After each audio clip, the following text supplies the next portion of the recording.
Welcome to this week's episode of the Nerd Chatter Podcast, where two nerds sit down and chit-chat about nerd things that we find throughout the week.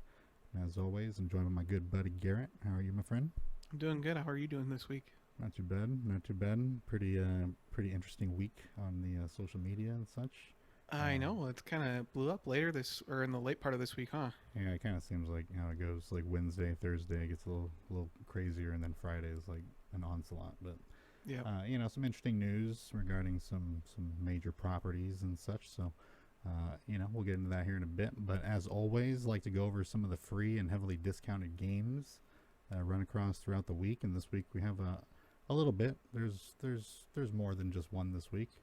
But as always, Epic Game Store has their free game, which runs until August 11th, and that is Unrailed, and it's basically like a Minecraft train-centric type of procedurally generated game. So, if you're into collecting titles and bumping up your game count like myself, you can never fail with just taking whatever's free. You know what I mean? Another one that's free this week on Steam is Despotism 3K. That's also until August 11th. That's an indie strategy game with like a 6-bit or 16-bit graphic style, where you I think you play as like an AI. It's like if you were playing the AI for Matrix, right? And like you're taking like humans and you're using them to like run things. An interesting design style on that one, actually. I'm actually gonna probably look into that one. Might even stream it a little bit too. It looks like a good one. And free's not bad. Yeah, sounds very interesting. Yeah, I mean, if you look at the graphics, like, like each individual little animation has a substantial amount of detail and stuff like that. So, like, it feels good, even though it's like more of a retro style. It looks good. So, I will go ahead and check that out. Nice. One thing I did want to mention, we have the Game Passes and what is it, PlayStation Plus or what have you. Those games, frequently drop new titles and stuff like that. But coming across information is in regards to like the exact dates. A little more difficult, but a few for Xbox Game Pass are popping up this week if you have that subscription, which I think both the subscription services for both console services are actually pretty good. I think by this point it's like, you can argue as to which one you like more, but I think they're both kind of a pretty good deal. So I don't have anything for PlayStation this week, but for Xbox we have on PC and console you're getting Cooking Sim. Which, I mean, you don't have to be into simulators in general to get some fun out of Cooking Sim. Ghost Recon Wildlands is also coming to PC and console. I don't know if you ever played Wildlands, did you? I can't remember if I did. I did play one of the Ghost Recon games where it's like set in a desert environment. I don't know if I forget which one's. And it's completely open world. I don't know if it was mountains or like mountainous jungle. I forget which one it was that I played, but I know I have Wildlands and I didn't really dig it just because the map traversal on it wasn't very satisfying for me personally. You know what I mean? Yeah, the one that I played had a big desert on one side of the map, and it did have some like jungly areas, and there was mountains and stuff, but the map and traversing was pretty difficult unless you like magically found a helicopter or something to get into. I forget. It may have been the same game we're talking about here. It was that type where you would like run across a helicopter, and that would be a way of getting around. Which, I mean, if that's your play style, it might be worth checking out because it will be included on the Game Pass. Another good one. This is a brand new title, and if you're into 2 Point Hospital, which is a fun hospital sim game, it's kind of it's very satirical and kind of one of those wonky type of games, but they did come out with 2 Point Campus, which is basic premise carried over to college campus and how goofy that can be, and it looks fairly interesting. I know my wife is very interested in getting her hands on that one. Turbo Golf Racing is also dropping. That's basically, I mean, they're taking Rocket League and it's making a golf game out of it, so that's basically that. As far as PC exclusives for the Game Pass, you're getting Expeditions Rome, Off-World Trading Company, and Shenzhen IO. I wanted to drop a reminder, actually. I have it here as a note. Spider-Man Remastered. That PC release drops on August 12th, so if you've been waiting for that, or if you want to check out the new remastered version of that game. Is this the Spider-Man game that initially came out on PS4? Yes, this is the PS exclusive. I mean, we're years later. You had the Miles Morales, which I consider DLC. I kind of joked about that on Twitter, but It's a standalone game which had some slightly better graphics, and it was focused on Miles. Um, and then now they're going to be making Spider-Man 2, which is going to be featuring Venom and I believe Craven. So Okay. yeah, this is kind of a big deal if you're not a PlayStation player and you've been wanting to play those Spider-Man games. I have, I don't have PlayStation myself. I know you have PlayStation. I have Xbox, but I borrowed the sister-in-law's PlayStation just so I can catch up because I've played every single Spider-Man game because to me they're like the best games you can buy. I love it. Yeah. Well, I mean, I don't have a PlayStation anymore, but I did when this game first came out, and I remember like getting it and playing all the way through as quickly as I could because of how good it was. Oof, yeah. I got 100% of the main section of the game, and then I got a certain chunk through. I believe I may have even 100% of the first add-on mission because they have like series of missions that they went and added on, and each one has their own percentage scale of progression. And I was trucking through. I gave the PlayStation back, because I'm not some heathen. I'm not going to hold on to it for months. But I truly enjoyed the amount of time I got out of it, and I actually had the PlayStation back because she got a PS5, and I just haven't hopped back in and given it a shot.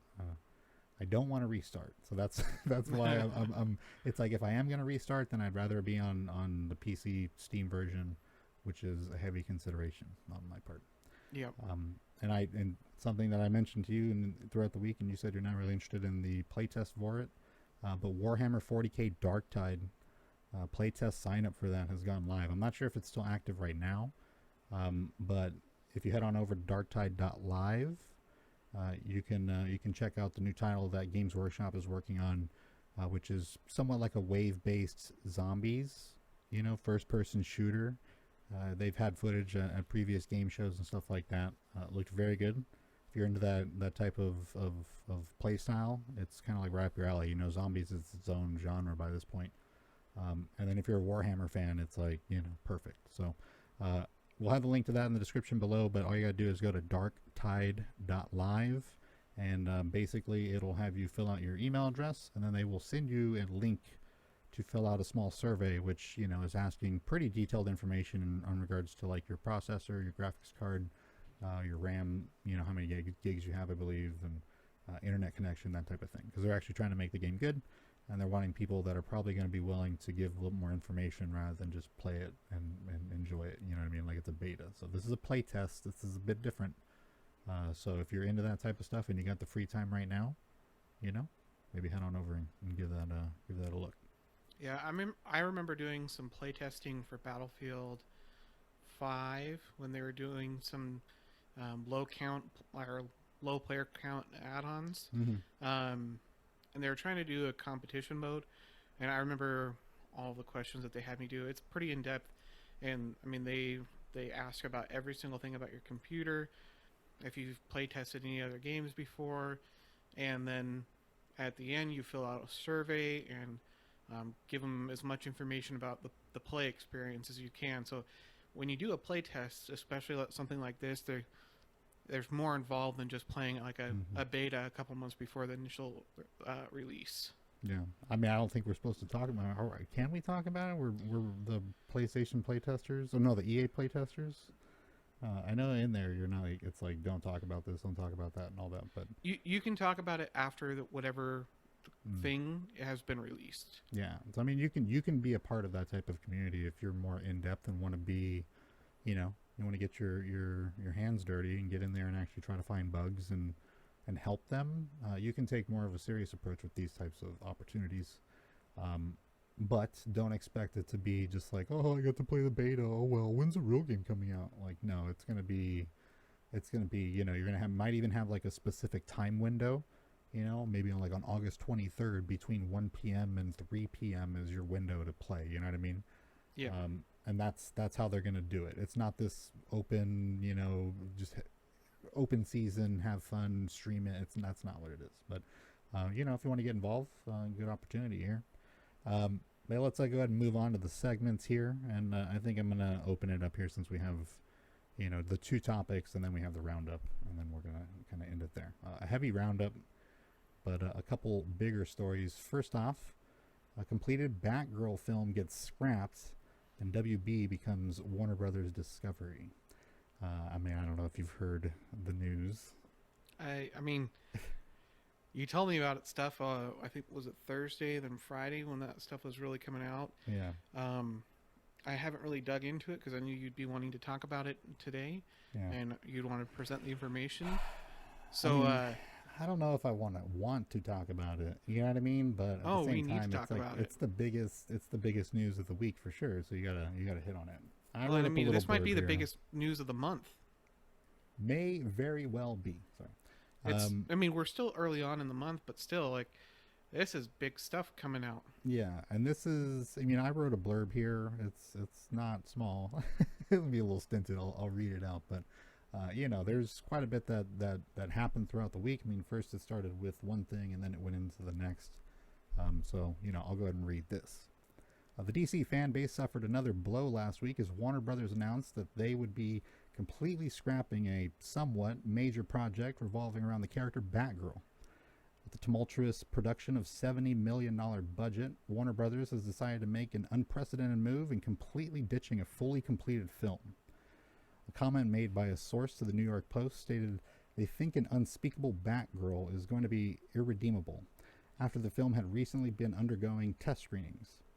The article then goes on to describe the state of the DCEU, mentioning a shaky ground with Ezra Miller, the clear neglect of the film at the San Diego Comic-Con, and speculation around the potential cost-cutting measures that will take place in production in the upcoming years.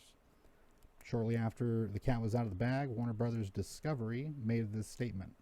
The decision to not release Batgirl reflects our leadership's strategic shift as it relates to the DC Universe and HBO Max.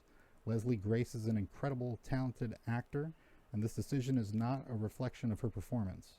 We are incredibly grateful to the filmmakers of Batgirl and Scoob 2 Holiday Hunt and their respective casts, and we hope to collaborate with everyone again in the near future. I have the link just in this little blurb too. We'll go and post that in the description below. But continuing, following the news of Batgirl being canceled, the newly formed Warner Brothers Discovery announced the cancellation of, like I mentioned, Scoob 2, which was an animated film, and then prepped for an investor meeting where fans of multiple properties waited to hear the fate of their beloved franchises. At the meeting, new CEO David Zaslav stated that they would be revamping the company in a manner that would focus on quality. With DC, cryptic comments referring to a reset and a focus on quality was the main drive. As he mentioned, they would be reforming DC as an individual studio, much like Iger did with Disney and Marvel. The setting up of a team to lay out a solid 10-year plan for the future of the DC film franchise. The reaction to the news was bizarre. This is my personal blurb. I might have gone a little too personal, but the reaction to the news was bizarre. Just before the meeting, Zack Snyder fans were in a frenzy, coming to terms with the new management and the potential end of their beloved Snyderverse. But as time went on, the news leaked out. The reception to the statements were a mess as they worked to reassure their fellow fans that these announcements weren't denouncing the previous approach to the franchise, but somehow reinforcing their belief that not only would Snyder be brought back, but would somehow be the one spearheading the entire DC studio. Shortly after, the opinions and assumptions were echoed so much that Snyder community accepted it as truth, essentially. The following day, a sudden influx of the hashtag release the Ayer cut was seen being plastered across Twitter, with what seems to be another attempt at harassing or kind of strong-arming Warner Brothers Discovery into delivering content that they don't feel comfortable releasing. As to whether or not this management will play ball is still in the air. So that's the little section that I wrote up on that. Whether or not any developments have happened today, I actually haven't checked. I do apologize, but yeah, it's an interesting week. I mean, I want to start off by talking about the fact them scrapping a $70 million movie that was 100% complete. What do you think? That's gutsy. That's a lot. I mean, if they were doing testing and they felt it was going to be irredeemable to release it, that means it's whatever their vision moving forward is that movie does not align with that. Yeah. And it was worth it to them to show the commitment to what they are getting ready to do by scrapping that. True. I don't know what they meant by unspeakable Batgirl. is going to be irredeemable. I copied and pasted that because it read weird. I mean, I don't know anything about the character in the show. Like, is she mute? I mean, I don't know. I don't know, but they basically had, you know, this idea that it just wasn't good enough to cut it as their first go. It should also be noted, something that I didn't mark in here, I believe they got like $25 million of that back by ditching the film due to like insurance trickery. So there was a strategic aspect of making this move where if they got rid of it and didn't do anything with it, they would receive a chunk of the money back, and they wouldn't be at such a loss. Well, you also have to take account that they don't have to worry about digitizing it in mass or getting in analog copies, so they don't have to worry about advertising for the movie. They don't have to worry about getting copies of the movie to movie theaters and all of the costs associated with releasing a movie like that. So I mean, they're ultimately saving by scrapping $70 million. They're ultimately saving money, especially, like I said, I think it's an extremely bold move, but if they are dedicated, this is a dedication statement, I feel, that they are dedicated to releasing quality films. Yeah, and they went on to have the investor meeting where Zaslav, he got in there and he was talking about, you know, how they're just not going to release a movie unless they feel that it meets their standards of quality, and that, you know, it's going to require a kind of a reforming of how this whole thing is approached, and how they're going to tackle these films and plan them out ahead of time. And that's really the issue with Warner Brothers and how they treated the DC brand the entire time. Like, Warner Brothers, I mean, I know they've been attached to DC for a really good chunk of time. You know what I mean? It wasn't the 90s, like they picked them up and shit. You know, it's a bit. So, you know, when you have that company in charge, and they're making the decisions they've made, I mean, it's essentially like a, I don't know, 70% failure rate by this point, you know, like maybe 20% of the films in the comic book movie universe type of genre, you know, is actually a land. You know, it's like, it's not a high batting average when, you know, and I know it frustrates some people, but when you compare it to MCU, which is what these companies are trying to mimic, so they are going to be the comparison, you know, period. You know, when you look at them, they're delivering closer to the opposite, where it's 70-30 or 80-20. I think we've moved maybe from 80-20 closer to 70-30 recently with Phase 4. But there's still that consistency, that knowing, you know what I mean? Everybody wants to know what Fahey and them are thinking because they know that they have things planned out. And I think that's what Warner Brothers looks at now. Discovery, I should say. They see this as, you know, from outsiders, it's like this was just like throwing darts at a dartboard, you know, and like the darts were different weights. You know, it's like there's just no consistency whatsoever. It's like, yeah, you hit the bullseye a couple times, but you missed the board 9 times, you know, like, geez. So it's like, what are you dealing with, you know, when you come into this type of situation and you have, you know, these properties that should be making more than what they're making. Like, let's be real. Iron Man on a global scale is and was for sure far less recognizable than either Batman or Superman. Like, period. Everybody on the planet, it's like Mickey Mouse, you know, people in countries that don't have TV, like, for some reason know like what Mickey Mouse is, just because, you know, through the ether of society, you know. That's what you have with Superman. You don't have that with Captain America. You don't have that with the Scarlet Witch. You know, these are more obscure, less adorned characters in the past, you know, prior to the MCU, that are being made better because of how they're handling them. That is different than like how WB tried to come into the landscape. You know what I mean? Like, they came in super, super dodgy. They were just like, yeah, Joel Schumacher. I mean, you know, it's like, well, maybe if we give it to Nolan, you know, he'll do it. And then he did it. And then Nolan didn't want anything to do with it anymore because he had a very structured plan on 3 films. If he was going to make 3, it was going to be 3 and no more. So they had to look for another director because up until then, pretty much everything they had done since Batman Returns was a failure. So it's like they started looking for directors, and then you get the whole Snyder deal. Which, I mean, 300 is a good movie. It looks good. Like I talked about in previous episodes, like Watchmen is solid, but it's different when you're handling a variety of different inspirations, artists in the past, and what their representation of these characters are. And like you can't just be like, I'm gonna make them all feel the same. That's not how it works. So, well, and with that, like, I think their answer was having a singular director and having the same feel through all the movies. I mean, you don't get the same feel through all the MCU movies, but you have the same arc. You have the overarching arc going through.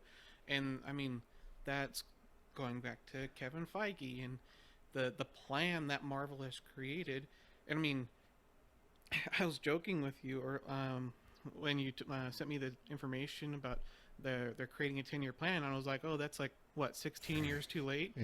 Like, they should have been doing that when Marvel was doing that. Like, that should have been a red flag to them. Like, oh, yeah, they're doing that. We should do that too.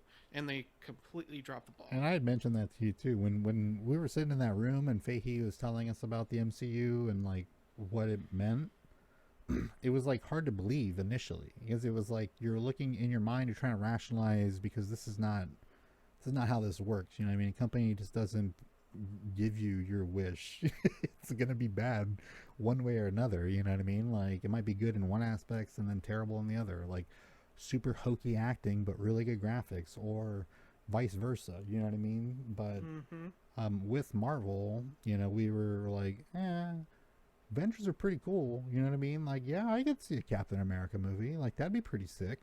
While at the same time, you're like, what I would really want to see is Justice League. You know what I mean? Like, pretty much everybody in that in that room at that time was just like, given, obviously, I'm not talking for everybody. People have their preferences. I have a little blurb about that later. But, when it comes down to it, it's like Batman, Superman, those are like a different caliber of superhero. You know what I mean? Like, compared to any of the characters in Marvel, you're getting like, it's with Warner Brothers, or DC I should say, it's like quality over quantity in terms of like the characters you're able to work with, but with the stories that are made with those characters are like super good. When in my personal opinion, a Marvel side, it's a little bit more balanced, in the sense where it's like they have an abundance of characters they can work with, but they also have decent writing to work with as well. You know what I mean? And as long as they choose the right people, then they can get things done. And I think just inherently Marvel is set up a little bit better for that transition to an overall film universe, because it lends to characters that you can read individual comics and see how goofy or exaggerated or different they are, and then on film see how they handle that juxtaposition when you bring them together. Like, I'm very interested in seeing how they bring Deadpool into that whole world, and what they're going to do with it and stuff like that. But I have a hope for Deadpool. yeah, I mean, they've already, they've never said otherwise in regards to him being an R when it comes to Disney. We've already talked about, them lifting up the floodgates a bit.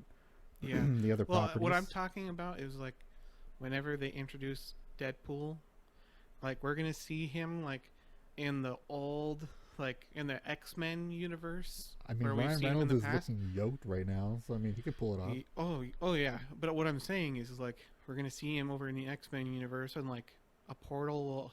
Like, one of those Doctor Strange portals will open, like, kind of randomly, and he'll just walk through it and be like, "Oh, look at here! Yeah, I mean, must be where the Avengers are," or something like stupid. You have different versions of Deadpool, throughout the history. Was it Task Force X? I think he was on. I don't quote me on it. I mean, gray and black with the red eyes. Like, there's some cool stuff they can do. Like, just visuals to mix it up a bit. You know what I mean? To where it fits a little bit.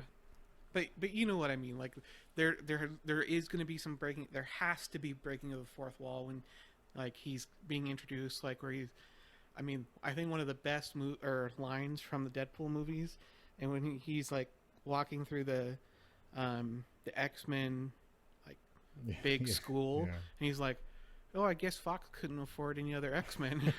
And it's just Yeah, like, the yes, breaking of the fourth wall is very much that character. yeah, And then they cameo in that episode too, with them all there, and they like close the window or close the door real quick. Um, yeah, I mean, hilarious movies. I think the second one was a little like whatever, but the first one was solid because it was fresh. But yeah, moving on. I mentioned it. You got Warner Brothers and Discovery merging. God, I remember Time Warner. Remember that when yeah. Time like bought Warner Brothers or vice? I don't know. And then you had Time Warner AOL. Oh Um, gosh. I think it's like you have HBO, right? And you have HBO Max, but I think the Max is because there was once either like a channel or a streaming service or something that was called Max. I'm not. I didn't verify whether or not that was the reason why they called it HBO Max, but it's like Warner Brothers has been involved with so many different types of acquisitions and little miniature acquisitions. The thing with Discovery, which they have their own streaming platform, Discovery Plus, which you know um, my wife watches a lot. I forget what's on it. It's like Kardashians or Dr. Pol or something like that. I forget, but um, it's got some solid content on it. We got a number of the streaming platforms, and it's something that we open up relatively frequently to watch something on one way or the other. You know what I mean? So, Mm-hmm. uh, Discovery, I'm not too versed in their history, but I did hear some murmurs about that Zaslav, David Zaslav, the new CEO, and how he ran Discovery originally. Um, not kind words, not the kindest words that I heard, but not really anything like evil. You know what I mean? Like I heard a lot Yeah. of like budgetary focus. I know that at one point he had moved a location, and somebody online was like bitching about how them moving to a different state like lost their city a bunch of jobs, and small businesses shut down because they didn't have those people to accommodate, and the trickle down effect of business decisions on a larger scale. But I really can't determine whether or not this is like a good. I couldn't get a read. You know what I mean? It's like Yeah. if if I don't know, Joss Whedon were to trot out there and be like, I'm in charge of the DC, it's like, oh, dearest, you would know that would be bad. You know what I mean? But like this guy, he seems more of a business type and money focused, budget focused. Um, and Discovery itself isn't pumping out HBO level content. You know what I mean? They're doing a lot of shows and reality stuff and things like that. So I know that they want to divide it, and they want the television and smaller, what do they call like soft content or hard content? I forget how they phrased it. I saw an image that they had on their presentation where they were defining the two products and Mm-hmm. where would be what or what would be where. You know what I mean? So they do plan on dividing those two, or at the very least, like they showed on screen what their two properties have that are different from one another. You know what I mean? Because they're talking to investors, people. It's like, look at the wide array of content that we cover, type of thing.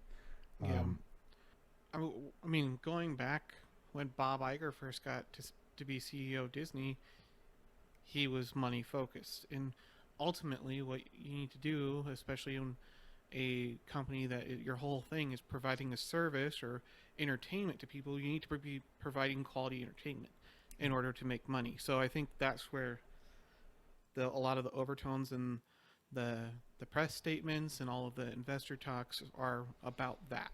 I mean, I think you and I both know that if we were left to do something like this presentation, that would be something we would say as well. You know what I mean? That Mm-hmm. sounds like talking head type stuff to me. It does. You can't pull too much information out that. Like, no, Well, duh. You're no. gonna focus on money. You're gonna try to like limit your spending. A lot of the things that happened were kind of like obvious. It's like, yeah, it's like they just spent a ton of money. They need to make it back without spending too much.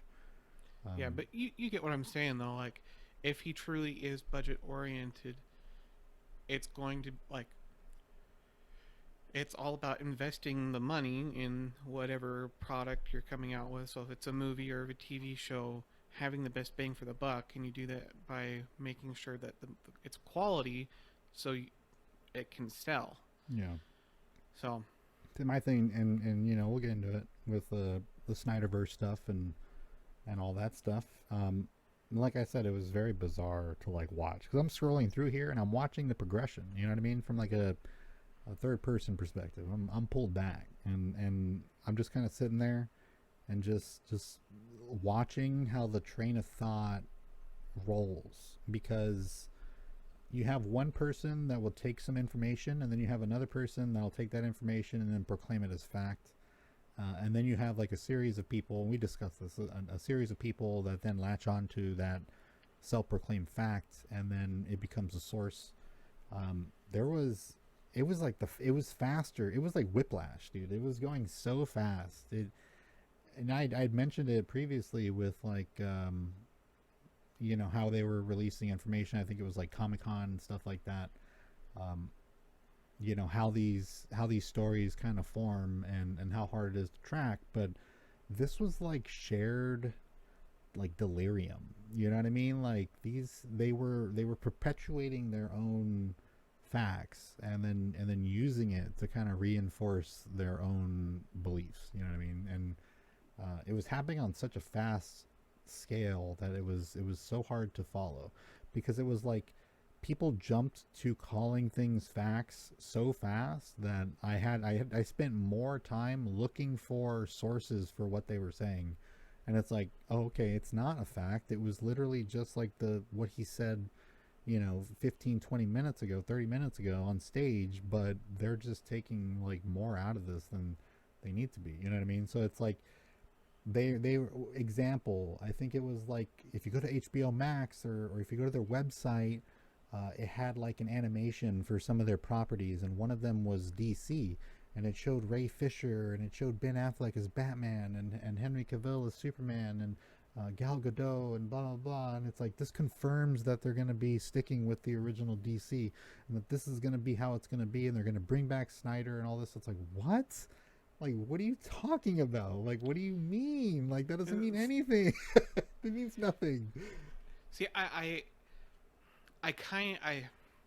mean, I feel for these people because I mean, I'm passionate about Star Wars and everything like that. And I mean, if you get attached to a person or a thing though, like that gets really dangerous because you are going to find evidence and you're going to find what you want out of thin air. Yeah.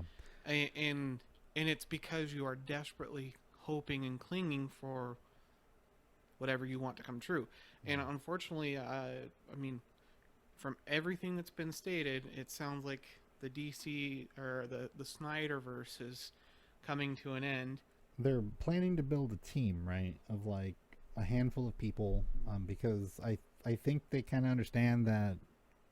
I'm not saying that like Kevin Feige is like some brainchild and he knows like how all this should go, because he's made some stupid mistakes and some stupid decisions that I think your like typical MCU fan would just be like, yeah, whatever. Like he knows, he has a good idea, he knows what will piss people off if he goes too far, but he is kind of like throttling that line a little bit. But for the most part, he gives in and he kind of resorts to what he knows people are gonna like. And I think that they know that they run the risk of pissing people off and prolonging the agony if they keep trying to find a singular director to helm the entire like feeling, And I had mentioned it in our DC talk, our catch-up episode. You're supposed to get dramatically different vibes from these characters in DC. Yeah. Like, you're supposed to. With Marvel, it's different. With Marvel, like New York feels like New York, you know what I mean? But Metropolis and Gotham are supposed to be dramatically different. You're supposed to feel something different when you are in those two different environments. Like, like they talk about, how Gotham looks in the new movies and which one's better and yada yada. It's like, I'll watch the new, the Zack Snyder films and stuff like that, and it just looks like a downtown big city, just like anything else. Like, it looks like Vancouver or wherever they decided to film it. Like the one that felt really good was Batman Begins. They're in the slums, and it's just so grimy and wet and nasty. You know what I mean? That it's just a complete difference from downtown Metropolis or the bad parts of Metropolis. It's just you don't get that. They're two different things. So when you see Superman in Gotham, it's supposed to feel weird. You know what I mean? But in the sense that it's like he stands out because he gives off a different vibe in this environment. And when I see, I mean, I can't even tell when Superman's in Gotham or if he's in a rainy Metropolis. You know what I mean? Like, I can't even tell in those films unless I like have to like think about it. But when you sit down and think about DC and how they present these characters, they have dramatically different vibes. Green Lantern, you know what I mean? Like completely different vibes. It's so different. And you're supposed to embrace that. So I'm hoping that they choose a team of people that understand that the differences between the characters and how they feel should be their strength and not their weakness, and that by trying to devalue the feeling of where these characters come from and how and what they're supposed to represent and what you're supposed to feel by reading and consuming them, it should be okay to vary it up and still be able to bring them together. So I don't know. There was a big deal with the whole like Snyderverse and all that, but I'm not getting involved. I made a couple comments on our Twitter, but I'm certainly going to keep my nose out of that. But I definitely sit back and I absorb kind of where their brains at, because like I said, I follow the main topics like DC, Marvel, Snyder, that type of thing, and it just pops up with their conversations and their thoughts, and they're so weird. The thoughts are so weird, and like it's kind of like weird, like scary weird. You know what I mean? Like, yeah, I feel bad for him, but like the way that people like rally behind it is kind of scary. And I think that's what Warner Brothers was talking about, and that's why I mentioned at the end is I don't know if this new management's going to play ball with that shit. I mean, I hope they don't, because it's relatively a small portion of the fan base, and if they are catering to that, I mean, that's ultimately unhealthy for the franchise. Yeah. Well, I mean, if they're pigeonholed into thinking and acting and reacting a certain way by a fan base that is incredibly demanding and, dare I say toxic at times, volatile for sure, it's not good for business. And these are business people. So it's like you're not dealing with a lived-in Warner Brothers now. You're dealing with a new batch, and the reception that they get from these communities coming into their position is going to dictate how they react. And if they don't find it very funny that they're being told what to do with their X amount of millions of dollars investment, you might not just get no Snyder. Like you might get spite. You know what I mean? Like you might get like pure being cast out. You know what I mean? Like I've never seen a company come in and just start tossing out movies like that. Like that's insane. So keep that in mind, everybody out there, when you're voicing your opinions about your favorite properties. Some of these companies, they might be in a position where what you say and what you do is a little bit more reflective of where they're gonna go. You know what I mean? And maybe not in the way that you'd prefer. So keep that in mind. And last thing here, the biggest tragedy of this all, Scoob 2, Halloween Haunt, that's canceled. Dude. Yeah, I know. It's heartbreaking. I mean, that's bullshit. But it's probably a little bit different from, whatever Scoob 2 cost to 70 or 90 million. I couldn't even tell. 70 or 90 million dollar Batgirl film. I think 70 million is what they're actually losing, and 90 million is what they actually put into it. That might be the case. And that they're saving like 20 million by I heard the 70 million first, and then I heard the 90 million, and then I heard the news about the like insurance break. And one of the articles that I read about that, I did see the 90 million.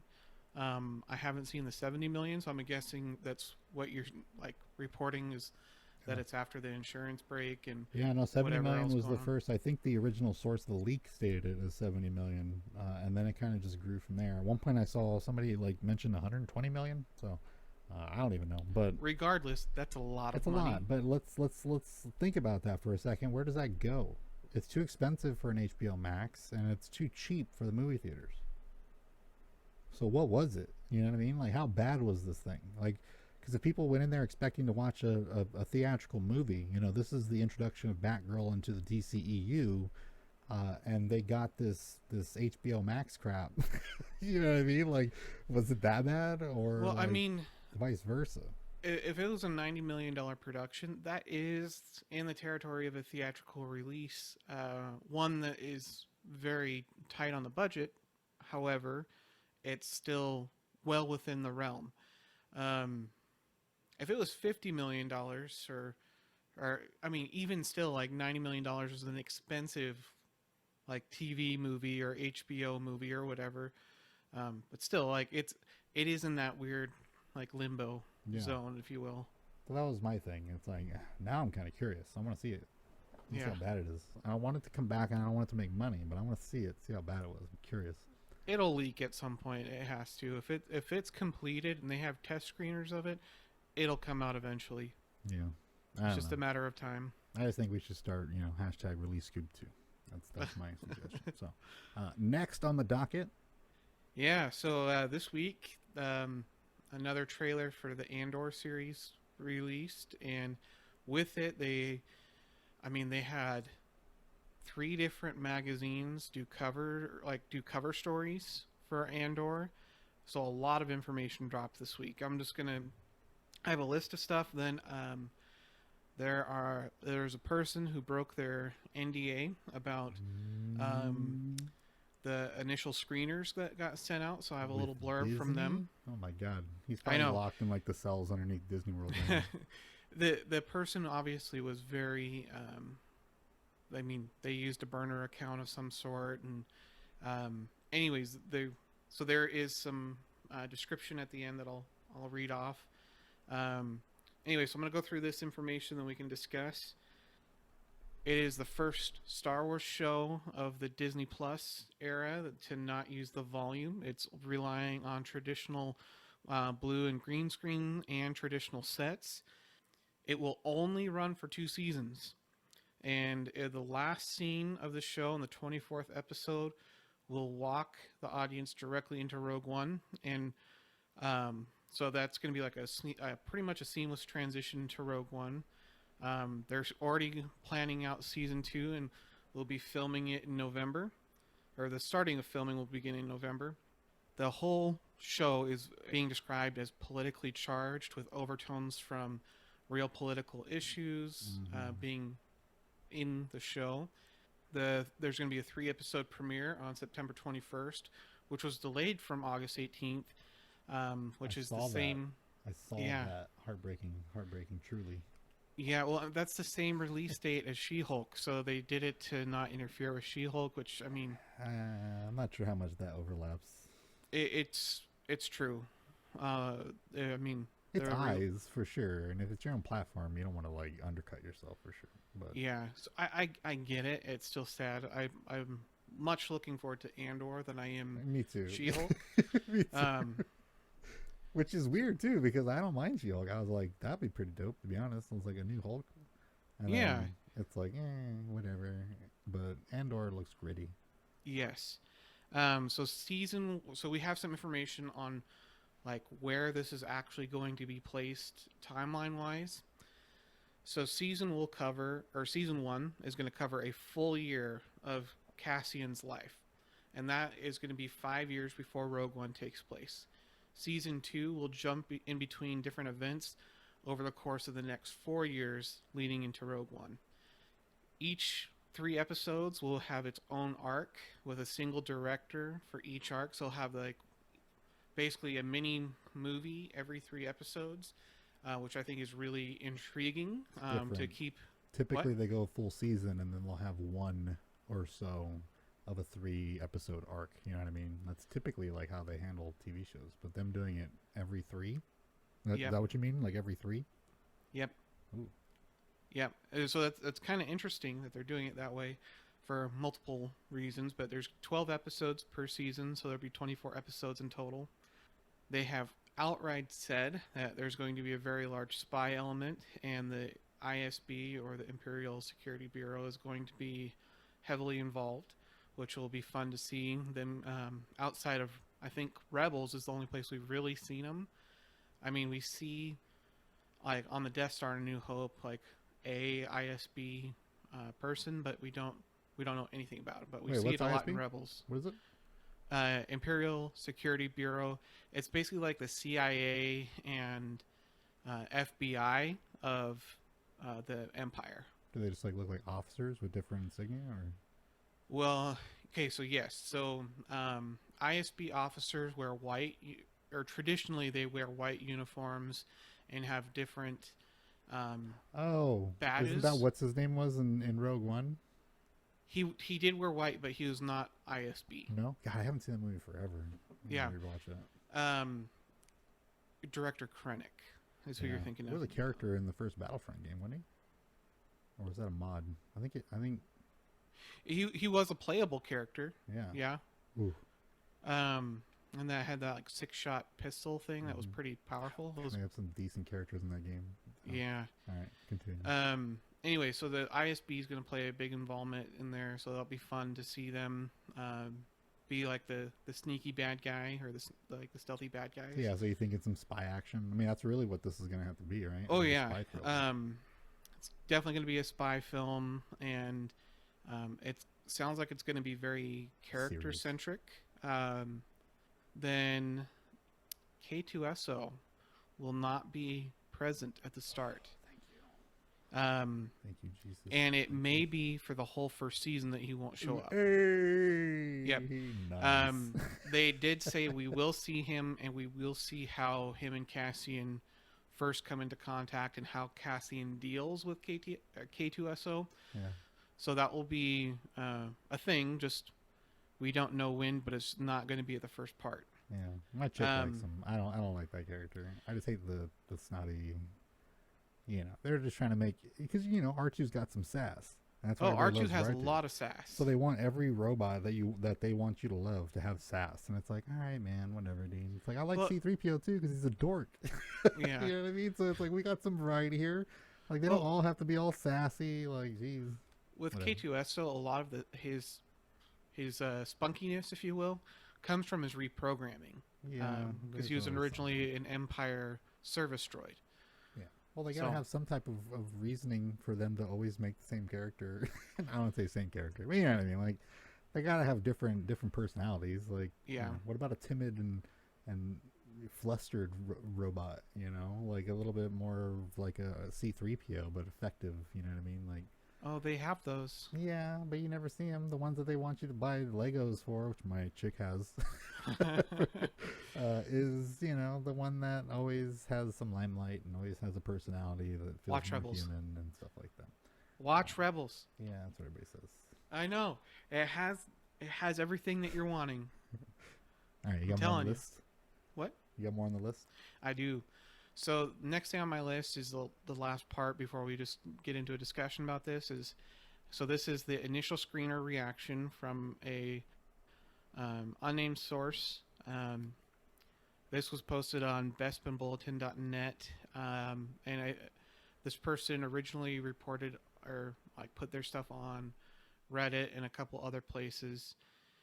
Anyways, I'm gonna go ahead and read this verbatim. Quote, I've seen the first 4 episodes, and it's the most serious, grounded thing Star Wars has ever done. It feels more like an English-made espionage thriller than Star Wars. It is totally unconcerned with giving you fan service moments, and instead wants to delve into what it's like for bit players in this universe to wake up every morning and go about their day. This is not a space opera, it's more like a space drama. It's slow, deliberate, complex for Star Wars, and asks the viewer to do some work. It actually humanizes roles that are traditionally cartoon evil in the Star Wars universe. It's attempting to tell a grown-up story, and I think it's a lot of fans are going and this person thinks a lot of fans are going to hate it. So this person continues. Both Gilroy's present. Gilroy is Tony Gilroy, who's the writer. Anyways, I just want to insert that. Yeah, who's Gilroy? Both Gilroy's presence is all over this thing. It's got that cinema verite vibe that the core Bourne movies had going for them. Puts you in the world like you've never seen before. Whether the world can hold up to that level of scrutiny is up to debate, but it is fascinating. End quote. So, I mean, it definitely sounds like it's going to be gritty. It's going to sound like a thriller, espionage. I mean, and some of the other things, there was a magazine article that basically said that we are not going to believe that Cassian was willing and able to do what he does in Rogue One, like by sacrificing himself, by how he's portrayed in the first season. I mean, you have to, because I did not like that character in that movie, dude. I remember that distinctly. I was like, I don't like this character. Like, I just don't. You know, like, just the vibe he gives off, the way he's, like, talking, like, body mannerisms, like, it's whatever, dude. And then at the end, it's like, all right, he sacrificed, I get.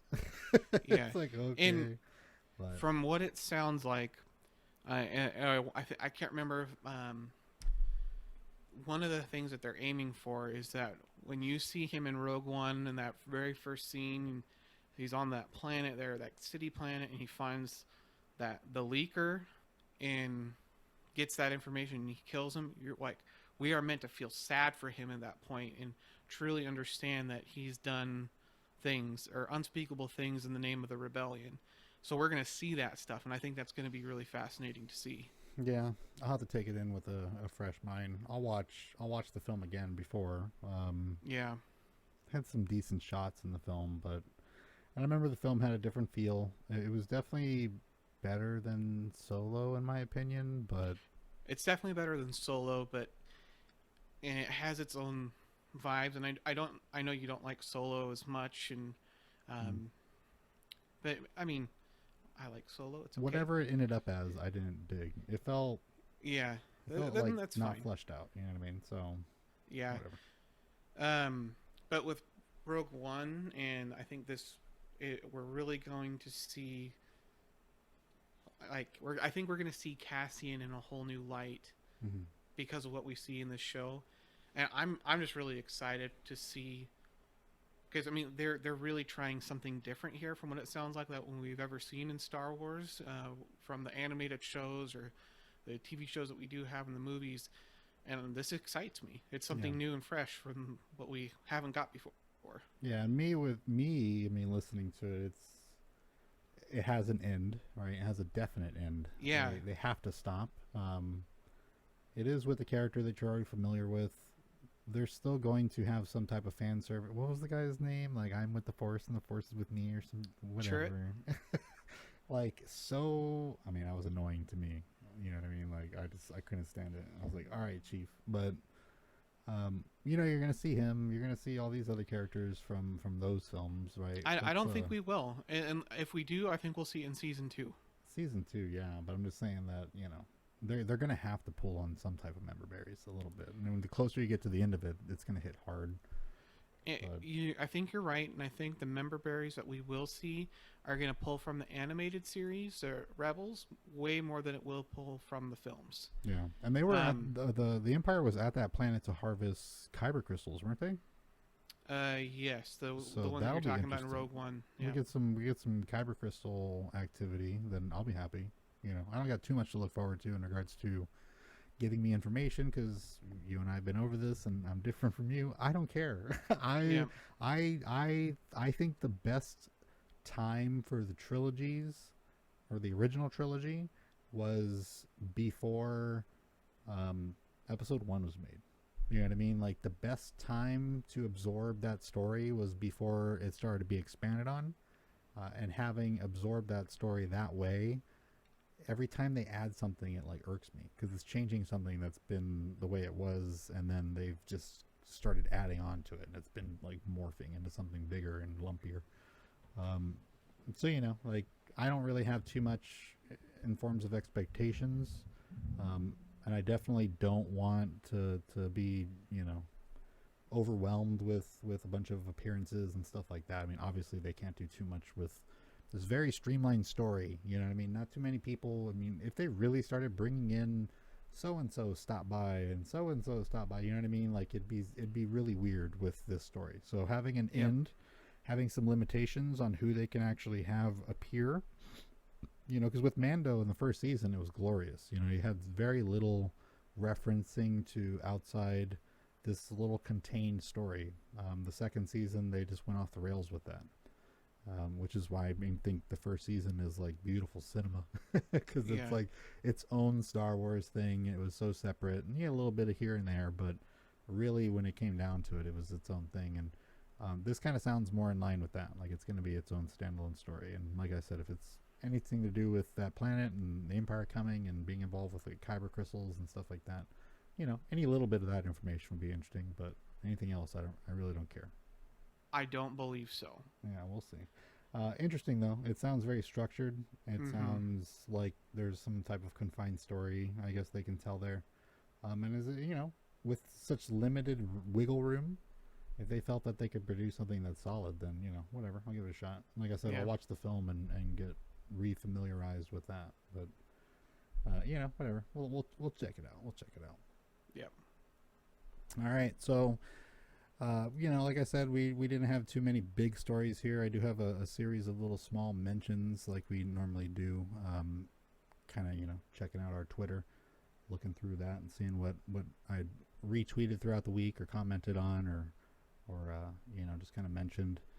We got a couple things. Winamp is back. You ever use Winamp? I may have, but I don't remember. So back in the day when, us internet hooligans were, doing our thing with Kazaa and Napster and such. I remember Napster. That was so sketch.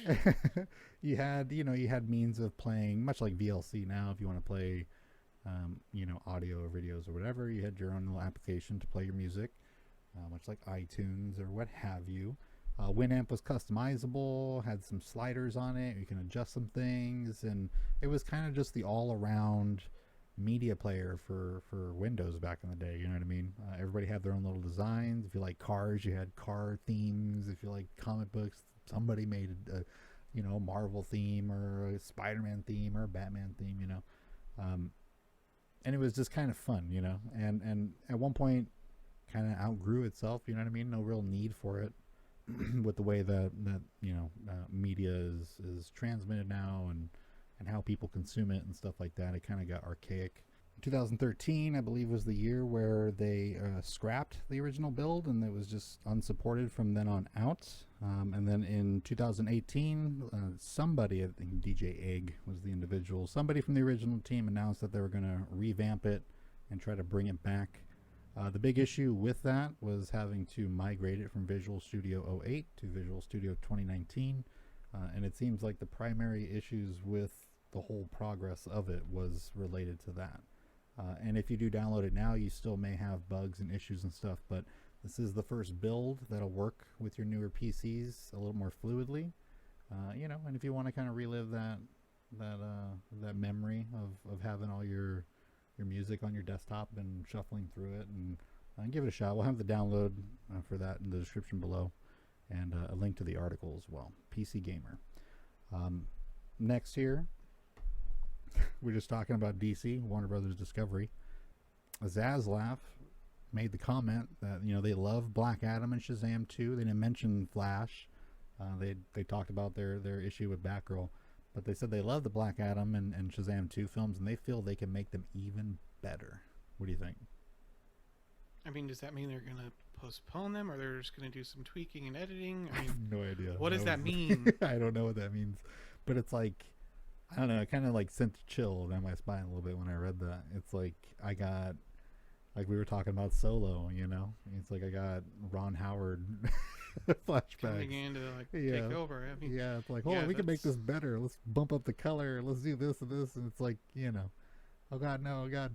So yeah, maybe it's something to do with post production. Maybe it's something to do with editing, budget for CGI. That does, like you said, it does lead me to believe that there's going to be some form of delay at some point, and they're going to be like, oh, we're dumping an extra 50 million into each film with advancing our CGI technology and stuff like that. You know what I mean? But that was something that he did say during that little meeting.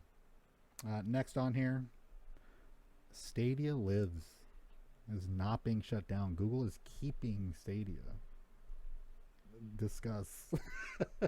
I mean, I don't know anyone that has used Stadia other than the initial like free trial that they did. Yeah, I don't think anybody does. I mean, I don't know how it is a service that Google can keep up for a long period of time and keeping any sort of profit.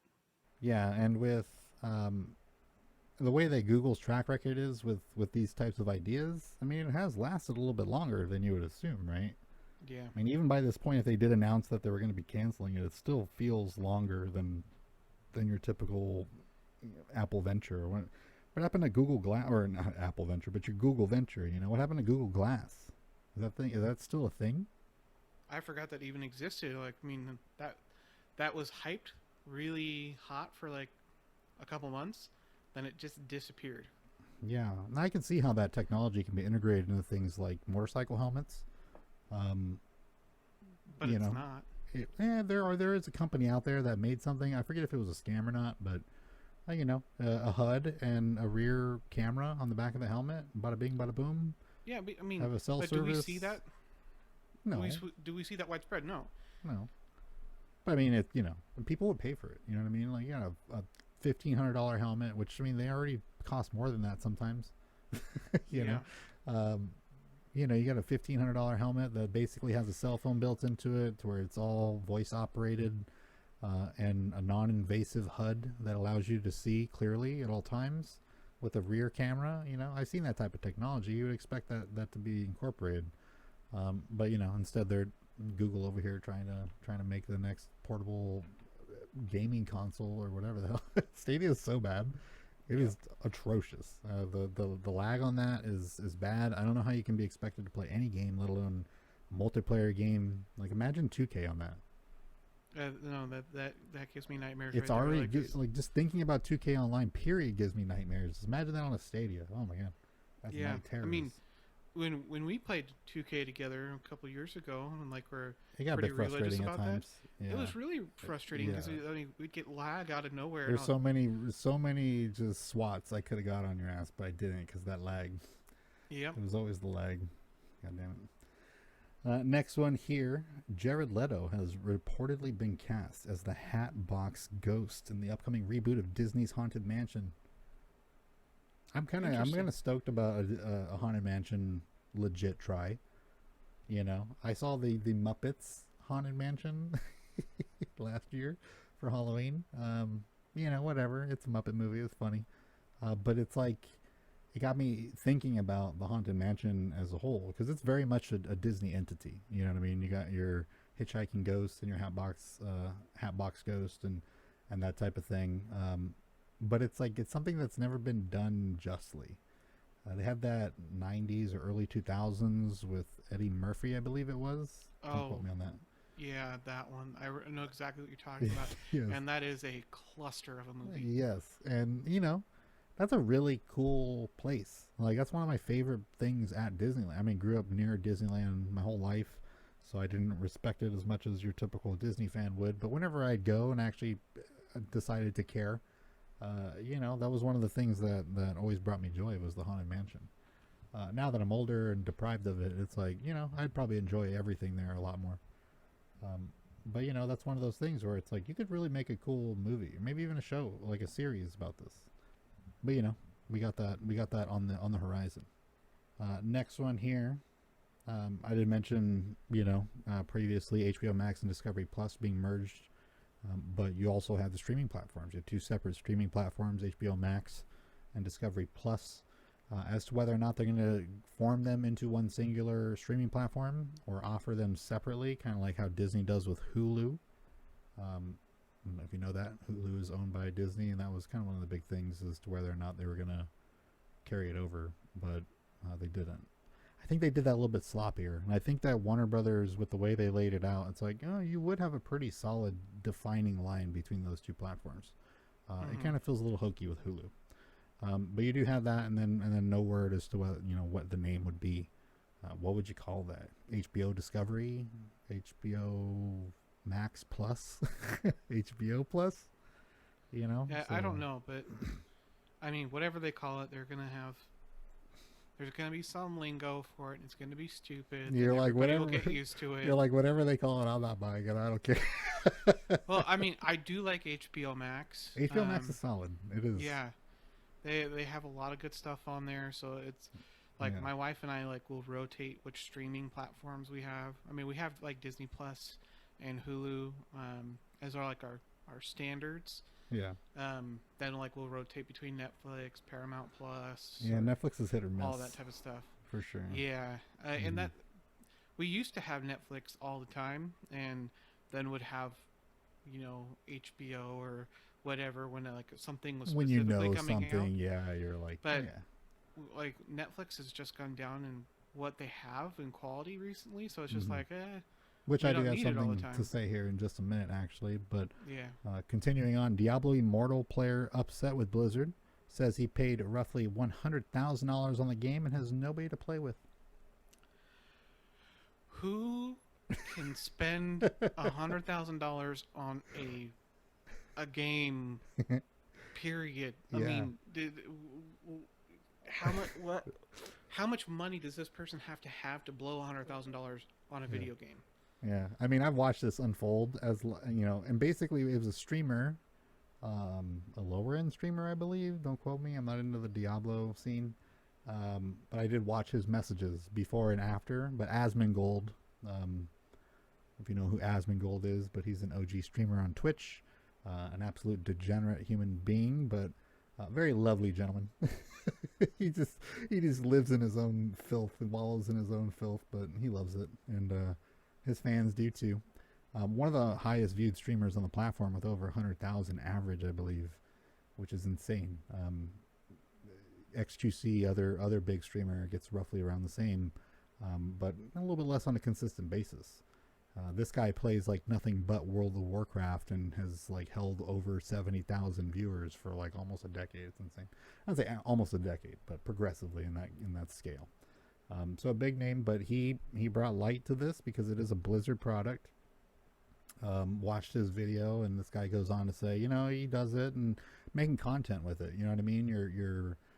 It's an investment to people who can actually make that money back and then some. And not to mention it's a write-off, right? So you have those people, and like I said, this guy does have his streaming set up and apparently has the money, but it left him in a position where he was so yoked that he had nobody to queue with. His item level, or his whatever it is in the game, his attack level in the game was so high, his gear set level was so high that there was literally nobody on his level. And as Asmongold said, that he had wailed so hard that he ascended into a different plane of wailing to where nobody else on the planet was even close to how big of a whale this dude was. You know what I mean? So what do you think? What do you think about that? What do you think about that whole concept of somebody being cast out because of them spending so much money? I mean, I'm not a fan of pay-to-win games in any sense of the way. Oh, excuse me, Mr. Star Wars, whatever the hell that game is. What was it? Which one? What was that game? Where you get the map and you get your cards and you level up Palpy and shit, and you have attack levels. What's that game? That mobile game, that Star Wars mobile game. Oh. What is that? You played that. What is that? I did play that, but what is that it? is play What's the to name? win. Tell me the name. Galaxy of Heroes. I mean, it was kind of fun. I enjoyed it. I mean, but you loved that game enough to where you did the little bit of money. Well, right? yeah, I mean... So all it takes is for you to just have a little bit of a weakness for that type of stuff and then have a reason to do it. Even the slightest reason. It might not be rationalized in the long run. Yeah, but here's the thing. I'm all for, if there's a game that I like that's free to play, I don't mind spending $5 or $10 to support the game development and continuing it to be in existence. I don't mind doing that. However, if you are spending so much money that you ascend to a different level where you can't play with anyone, yeah, that's pretty absurd. There's a problem. I think that's just a problem with the game as well, too, right? That's an issue Yeah, with their queuing system. Yeah, and I am more for like microtransactions in a free-to-play game where you're getting crazy skins or things that do not relate to paying to win. Yeah, your soft items or whatever they refer to them as. I mean, I think with the Galaxy of Heroes or whatever was certainly not that type of game. It was very pay to win, but at the same time, you could get enjoyment out of it. And I mean, some games don't even allow you that. You know what I mean? Oh yeah, I mean with Galaxy of Heroes, I maybe put $30 in total into that game over the course of me playing it for like 2 years. I played it really, really steadily for a long time, and I found enjoyment. But then it just kept on adding more and more stuff where you had to pay to like keep up with who you are playing with. And I was like, I can't do this anymore. I don't want to do this. Yeah. If like I have to pay just to keep up with the competition, I just like I ain't doing that. You feel bad not helping the company if you sit there and you don't pay anything. At the same time, you do got to kind of keep up. Yeah. I'm one to be like, okay, so this game, if I were to buy it, right? If I couldn't play games on my phone, this didn't exist, it wasn't a possibility, but it was a game that was going to be offered on PC, or console, how much would I pay for it? So I mean, if it's a game that's like worth no more than $20, then like that's pretty much, if I like the game and I'm willing to pay money, like that's my cap. Yeah, so and that's exactly what my like thought process is. So, like, I think it's totally fine. I will never pay money for it because it's something I do not enjoy. Yeah, yeah. But even if I didn't enjoy it and I was like getting into it a little bit, I'm like, I could drop $5. You know what I mean? Yeah. Like, it'd be fine. But these people that go crazy with it, I mean, that's a different league. But like I said, the content even creator, a couple $100 into a game, that's a different league. Yeah, I got buddies who do that shit just so fast. Like, I'll mention a random server to them, like on Arma or something, or Rust or something, and then that server has unlocks or whatever built into it. I've been mentioning a particular Roblox server to you. That's a first-person shooter. It's different. We should talk about it at some point, but it's no big deal. But it's like, I hate Roblox. I hate the way they monetize all that. But these guys were able to build this really good gun system into their mechanics. I'm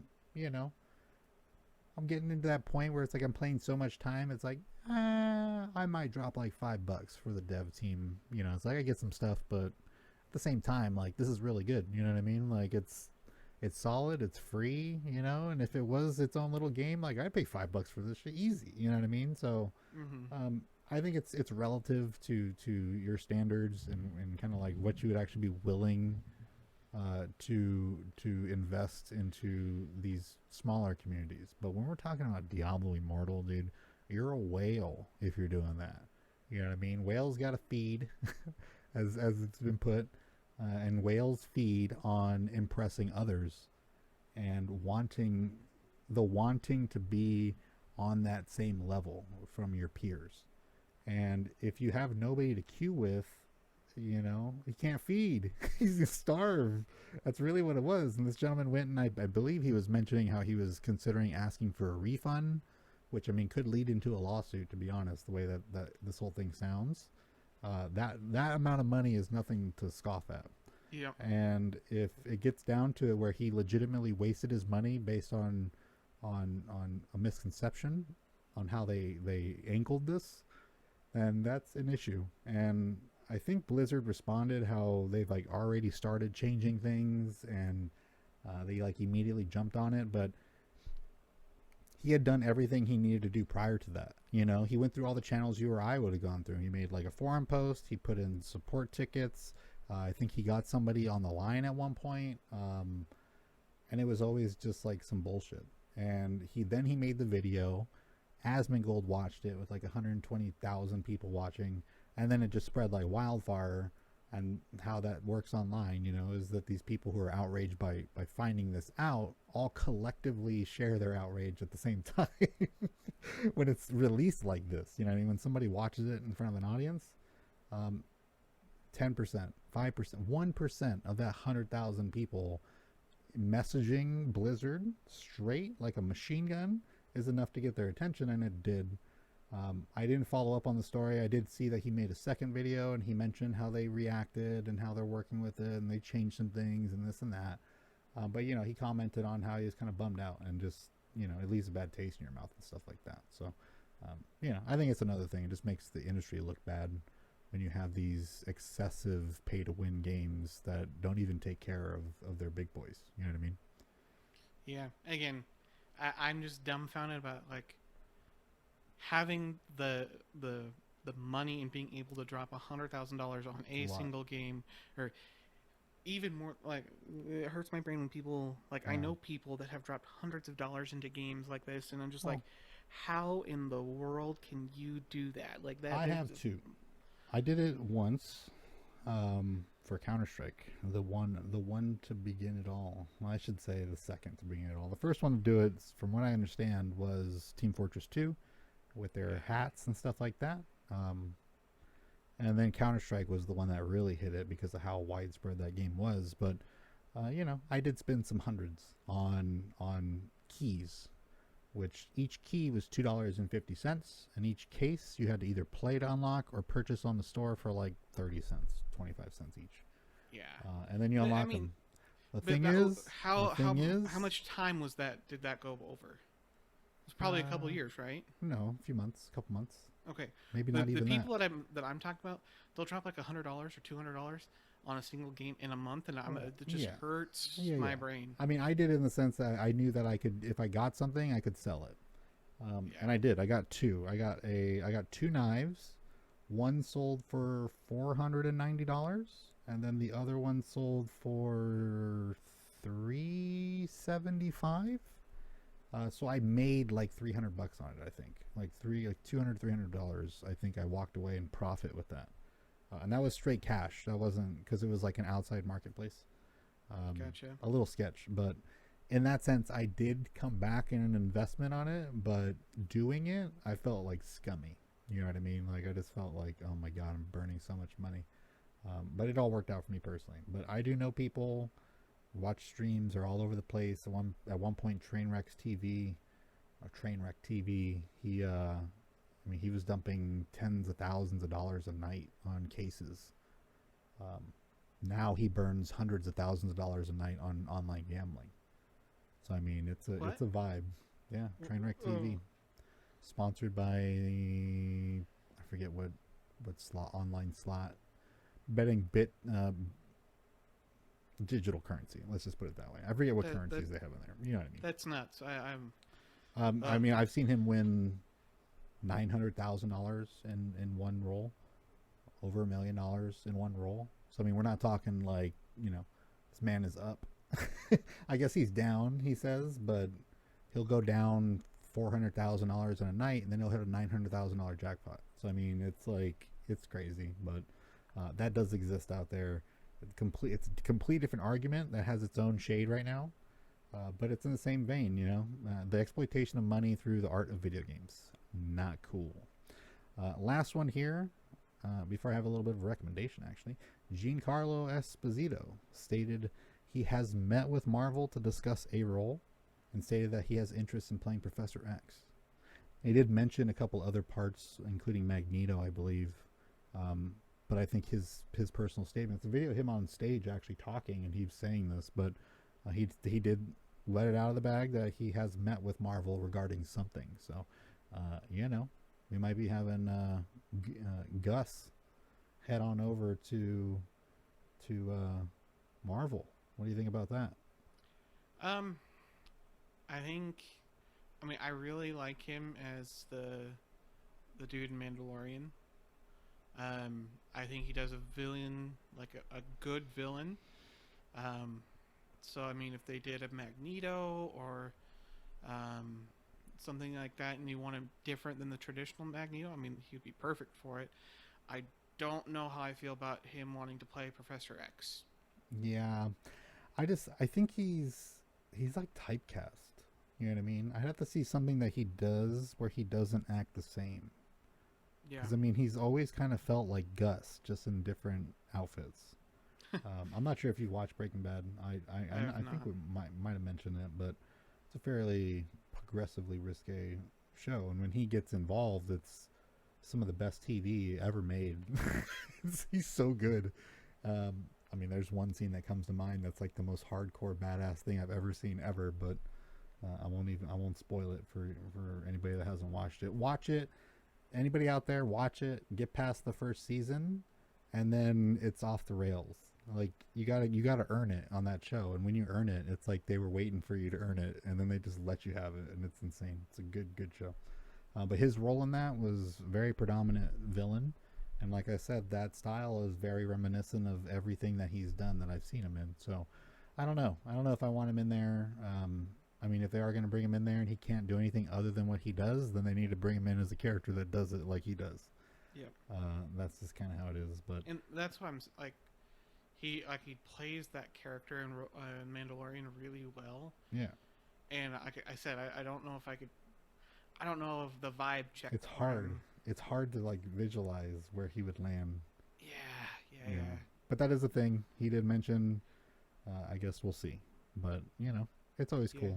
It's always cool to see these actors that we like getting some work, and a little bit of drama with Marvel this week and last week about their CGI and yada yada, their CGI team, and how the one person in the CGI industry made a comment to a magazine stating that the entire CGI community is depressed at Marvel's Phase 4 lineup because of the amount of CGI it's going to require, and how Marvel is not great to work with because they have deadlines that they expect people to meet, and they have issues with certain things, and like any other contracted business, when it gets down to the nitty gritty and the wires running thin, it gets a little heated, and there's some issue. I haven't seen anything in regards to like abuse or like like mental abuse or harassment or anything like that. It's always just like they're very demanding. Well, I mean, they ask for a lot. You have to be. It's like, no shit. Duh, bro. Like, duh. You got a big deal. You were working on this film. You need to get your shit together. You need to get out there and lace your boots up. It's a big deal to work on that type of film. Exactly. And if you agree to a timeline, you should fulfill that timeline. Yeah, I mean, I've been in industries in the past where it's just like there is no time to rest because the next truck's here in 10 minutes. You know what I mean? Like that type of thing. I don't know. I don't want to. Everybody's situation is different, and definitely some of these companies can be horrible. But from what I heard, it really just kind of sounded like whining, and it's like maybe it's just time for a new wave of CGI artists. Then maybe they're aging out. Maybe they're becoming their parents. How they didn't want to deal with shit and all that. You know what I mean? Like, that's just how it is. The older you get, the less you want to deal with. This is how it is. And to then expect companies to adapt to your aging is not kind of how it goes. Now, given I'm sure a lot of these people are super young. And then you got the question of, are they even working really as hard as they say they are? But that's not my perspective on this in particular. I just think that if I were to go to the mall and I were to ask the same question to everybody there, you're going to have such a wide array of answers and opinions that it's hard to get a general consensus.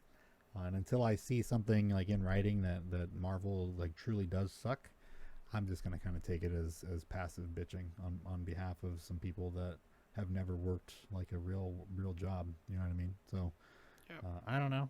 My personal opinion. I don't know how you feel on it. I mean, like I said, I'm in the opinion that if you agree to certain parameters for a contract, that you need to fulfill those parameters. And if they're complaining that Marvel's demanding because they want those parameters to be met, I mean, that's on them.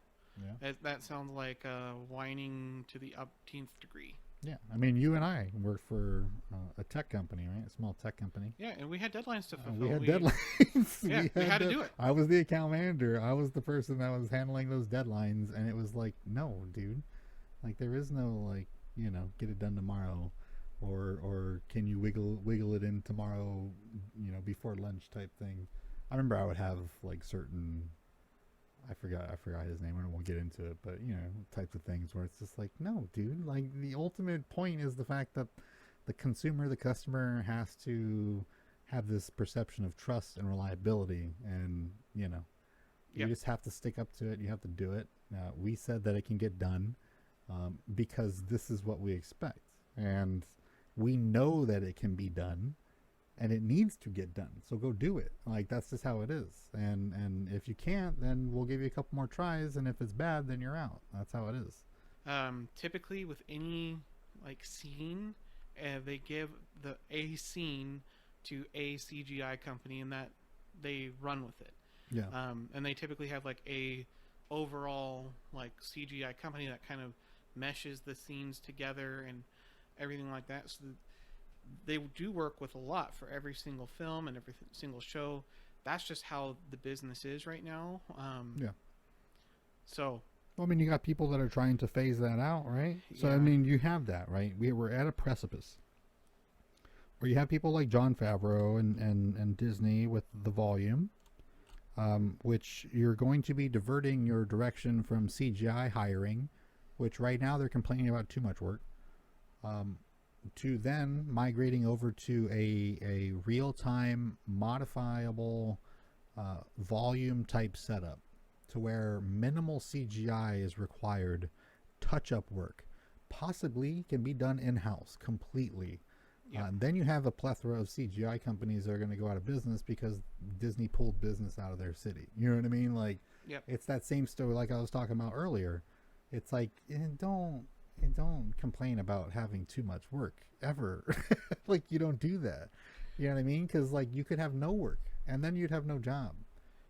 Yeah, I mean, especially with Marvel, if they sense that someone's going to be complaining about having too much work or complaining about the deadlines, if I were Marvel, I wouldn't want to work with them. I mean, it's a hiccup, and if you have the resources at your fingertips, you don't spend very much time making those decisions. Because that time spent making that decision and lollygagging as to whether or not you're going to go with a different company is time and money spent. So pull the plug, get them out, move it into the next one. You know what I mean? Like, I would totally do the same exact thing. Like, I don't know, like it seems like a sense of naivety when I read these comments in regards to how people perceive Marvel with their CGI. I mean, I have a bit of a conspiratorial belief in regards to where this particular type of judgment's coming from, these statements. But really, when it comes down to it, even the way that it was framed just sounded more like people weren't willing to do the work. And if that's the case, if it gets too expensive, it gets too difficult and too unreliable, the industry will just adapt and phase them out. I mean, that's not what we want. Probably what the volume is. I mean, the volume is going to do that, period. You know what Yeah. I mean? Like, volume's not the only version of that now. Like, they're starting to branch out. I know you said Andor's going to be filmed separately and stuff like that, but to be honest, Mando felt good. Oh, yeah. It felt legit. It didn't feel fake. CGI didn't feel like CGI. And when CGI was there, it did stick out a little bit more, which, another thing, they're going to have to catch up to keep up with this new leap in technology. Well, and that's the other thing is Disney is making more volume stages, and they're making bigger volume stages. Mm-hmm. I can't remember if I talked about this in the Star Wars episode or not, but they are, so there's like Pinewood Studios, which is famous for like housing the production of the original Star Wars, right? Yeah. Disney bought a whole bunch of land very close to Pinewood and is building a whole new set of studios that are almost going to be exclusively volume based with massive, like triple or quadruple the volume space, where they're going to have real sets in it then have the overarching volume there. Big enough like, to have I mean, so that's what you that's want. probably going to be for the movie production moving forward for And it's going to look Star so Wars. solid. It looks It's better than beautiful. CGI. I mean, you look at like DC, and I made a comment on our Twitter about just the CGI and the Snyder DC world just feels so like disjointed. It takes some stumbles down that uncanny valley, and like the movement feels off. It feels too fast and snappy. The artificial like camera movement kind of throws my head in a loop, and it's like it just doesn't feel natural. It doesn't feel like yeah, it looks flashy. It looks expensive in the sense that I can't do it, but it doesn't feel real. And I get a little more realness out of the Marvel films. I'm not going to say that 100%. I still take it with a grain of salt, but it's easier to take that salt with Marvel films. Yeah. We'll see.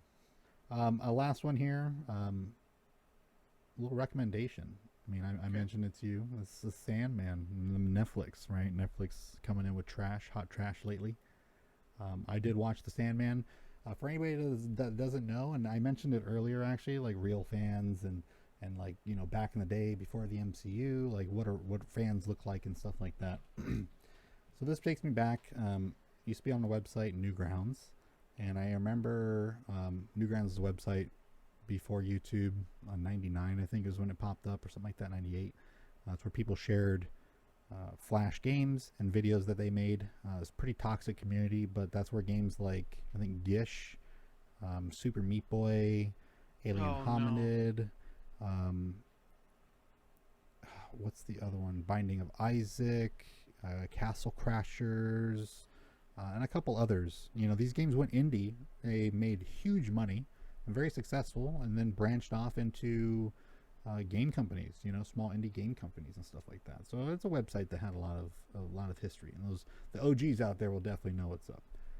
But I do remember in the very, very depths of that website, on one of the forums, there was a person that I remember who used to call themselves, I think his name was The Endless. And I never knew what it was. He had always had like these profile pictures of these comic characters. No idea who they were. A very obscure group of characters. Well, the Sandman is one of those characters. It's Dream. Dream is his name, and he is the king of dreams.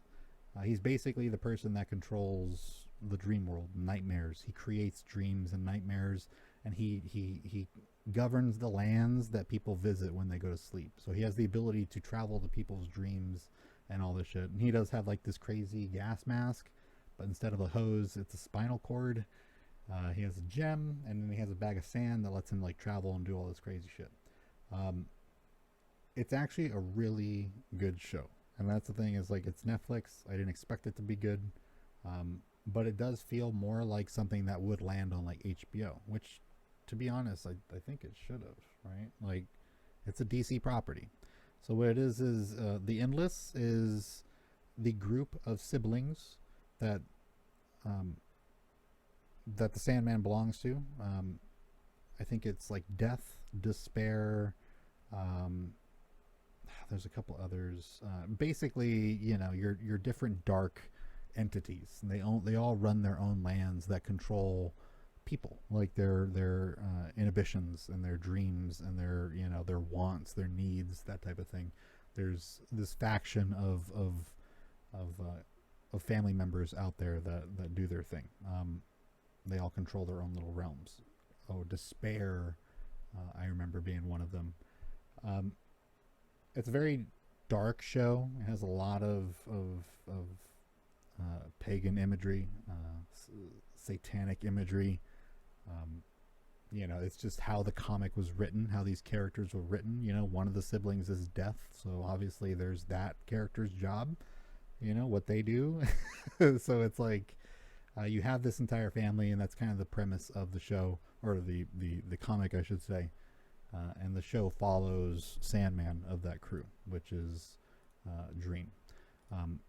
It's a very risque show in the sense that it hits on some very touchy topics, and also a little brutal at times, somewhat sadistic.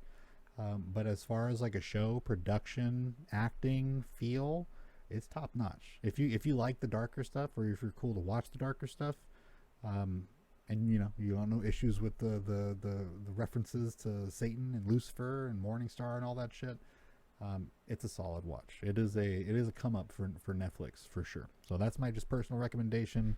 If you're on the fence about it, watch it.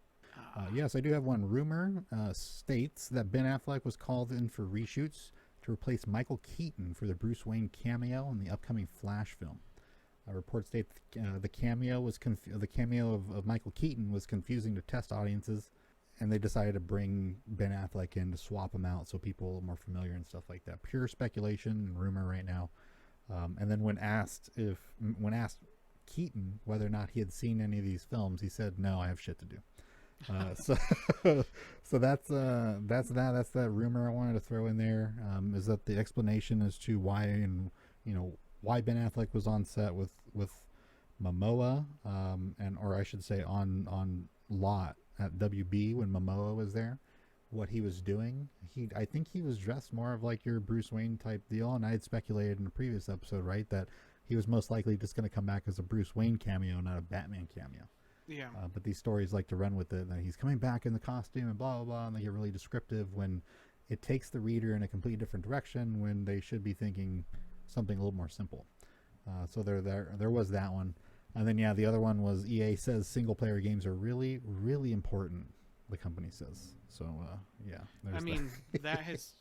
If we take that at what they're saying, what they are doing is completely opposite. Yes, because Battlefront 2, anybody? I mean, Battlefront 1, anybody? Battlefront 1 didn't even have a story. Exactly. That's what I'm saying. I know Battlefront 2 did, but it practically felt like it was, 3.5 hours, 4 hours? Yeah, it was short. Yeah. And I mean, Battlefield. No, yeah. 2042. Battlefield 5, right? Battlefield 5 had a I can't remember. I don't know. I don't think it did. If it did, oh well. There's a lot that they're skimping on. They're the worst company to say something like that. It's like they're trying to convince you. Yeah. It's kind of like, I don't want to. It's kind of almost like they're gaslighting us. Yeah. Yes. Like, oh, it's really, really important, and they don't do it. And then they keep on, like, stating it, and then they don't do it. And they're trying to draw you in. They're trying to draw in the single player. It's like, a single player game to me is like Red Dead. It's like Witcher. It's a game where I can spend 100+ hours in just exploring and learning and participating in this world. Yep. Not what they're not what they're doing. That's not a good single player experience I'm getting, EA. So but yes, believe us. That's what they say. Really, really important. I won't believe it until I see it, so I'll probably never believe it. Yeah, it was absurd when I read it, so I just had to throw it in there because I thought it was funny. But yeah, aside from the Sandman recommendation, which again I do recommend if you're into that type of stuff, check that out. But that is pretty much it for this week's episode. Do apologize, went a little bit long. I knew with the game section and then the roundup, it was going to drag it out a little bit, and then the Warner Brothers discussion lasted a little long because it's a big one. Yeah. And probably will remain a big one for quite a while, to be honest.